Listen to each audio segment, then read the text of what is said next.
Você teve um trabalhão e serviu para quê na sua gestão? Ah, para nada, estou só mostrando para avaliação porque vocês pedem. Argumento bem ruinzinho, tá? Então, o que que a gente sugere dentro de um programa de avaliação? Peguem todas as fases que o médico se relaciona com a instituição e já tragam para dentro de um olhar de avaliação de desempenho. Então, por exemplo, o cadastro, né? Nenhum médico deve, não, nenhum médico deve trabalhar na instituição de vocês sem fazer um cadastro, ok? Nesse cadastro, você mesmo os externos, mesmo aquele, mas ele veio só me ajudar numa cirurgia.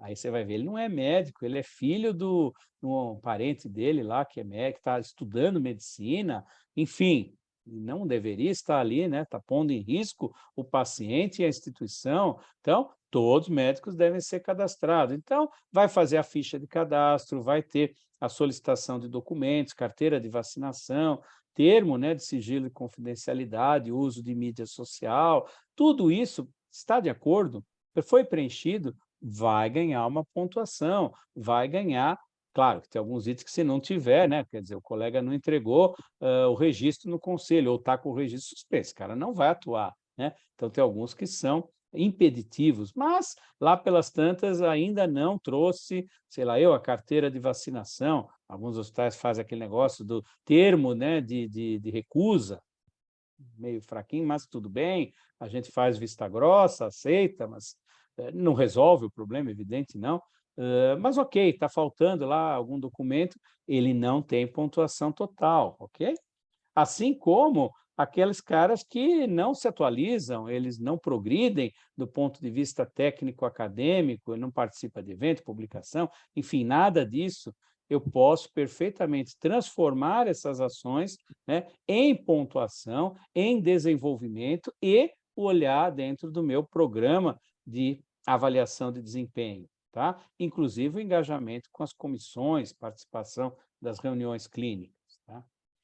Performance, então eu vou olhar sim, performance tanto de financeira quanto de quantidade, cuidado aqui para na avaliação de desempenho não associar melhores resultados com maior solicitação de exames, por exemplo, maior tempo de internação, não, nada disso, tudo isso é antiético, tá? Então ele vai ter que ter produção, por exemplo, mais pacientes trazidos do consultório, ok, aí não tem problema nenhum, né? Não tem nada demais, ou maior tempo, não é? Maior eficiência no uso das salas cirúrgicas, né? Ele reduz o tempo e cirurgias mais complexas, tá ok, isso é alguma coisa que pode acontecer. Qualidade percebida, avaliação pelos pares, avaliação da equipe multi, completude de prontuário, são exemplos de coisas que podem ser avaliadas dentro do programa de avaliação de desempenho. E, finalmente, o quanto esse cara é efetivamente aquilo que a gente falou, o tal do parceiro, ele adere a protocolo, ele observa os horários, ele traz inovação, desenvolvimento para dentro da casa, está comprometido com a instituição, né? Então, veste a camisa e sua a camisa, não é só vestir. Para todos esses itens e muitos outros que vocês possam imaginar, a ideia é que cada item seja avaliado por um indicador, eu tenho uma pontuação para cada item. Isso faço de forma periódica, com feedback e associe os tais dos privilégios, os reconhecimentos, o nome que vocês queiram dar, com esses resultados. Isso é avaliação de desempenho. Percebam que para chegar nessa avaliação, eu tive que passar por todas as fases, praticamente, do desenvolvimento do médico, da tratativa desse cara dentro da instituição, eu tenho que ter tudo isso definido e montado indicadores. Portanto, eu fiz gestão, né? Eu tenho a gestão ali na mão, e trago os resultados para dentro da avaliação, ok? Então, o que se espera dessa avaliação? Objetiva, usando indicadores, né? Indicadores que valorizem produtividade, ao invés de, evitando, melhor dizendo, a produtividade ao invés da qualidade, e construir esse sistema. Indicadores de adesão às práticas, indicadores de satisfação do paciente e de desfecho clínico, que seria o ideal, né? Você conseguir avaliar as pessoas, inclusive utilizando indicadores de desfecho.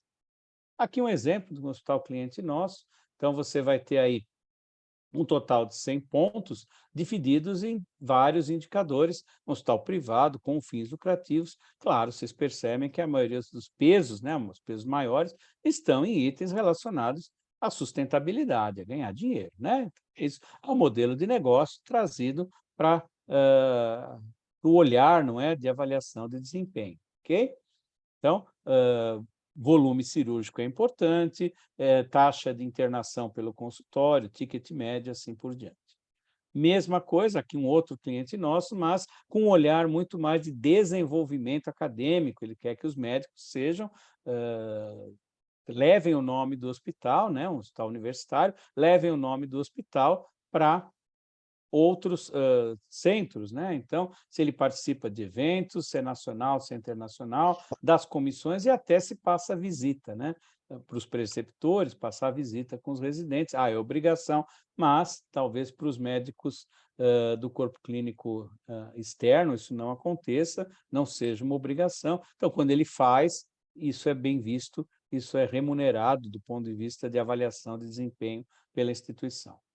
Mesma coisa, mas aqui usando o sistema, né? O sistema informatizado. Existem vários softwares, alguns hospitais desenvolveram, inclusive próprio. Eu vi uma apresentação da ONA, do centro de, acho que é Centro de Olhos de Niterói, inclusive que eu avaliei, muito do que eles fizeram lá, sugestão nossa, mas tudo bem. E aqui da 2IM, né? Do professor César Abicalaf, lá de Curitiba, também não ganho nada para falar dele, mas é muito interessante o sistema que ele tem, o EVS, né, o Score de Valor em Saúde, é um software que tem lá os indicadores, isso é, na medida do possível, alimentado pelo próprio ERP, seja o TASI, o MV ou qualquer outro, e você já tem os resultados por médico, por período, e classificado aí em verde, azul, verde, vermelho, amarelo, etc. É só um jeito de fazer, uma ferramenta, ok? Mesma coisa. E os benefícios, então, que as instituições concedem a partir do plano da avaliação de desempenho, do programa de avaliação? Geralmente, benefícios de reconhecimento. Poucos são os hospitais que optam por dinheiro, pagamento. Eu tenho um cliente que paga 2 plantões para quem tiver no primeiro decil, quer dizer, nos primeiros 10% de melhor resultado, por clínica. Então, sei lá, ele tem 5 médicos da oftalmo, aqueles que tiverem nos primeiros 10%, normalmente, às vezes nenhum, recebe 2 plantões por ano a mais. Então, o valor do plantão por ano a mais, tá?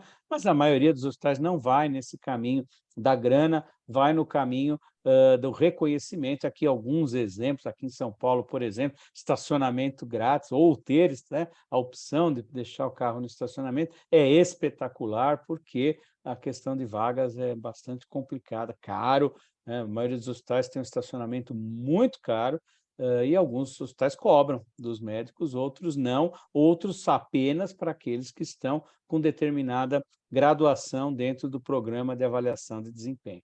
Use a criatividade, essa é a grande dica que eu deixo para vocês, tá? E eu trago ainda aqui para vocês, já caminhando para o nosso encerramento, a questão da renovação do corpo clínico, né?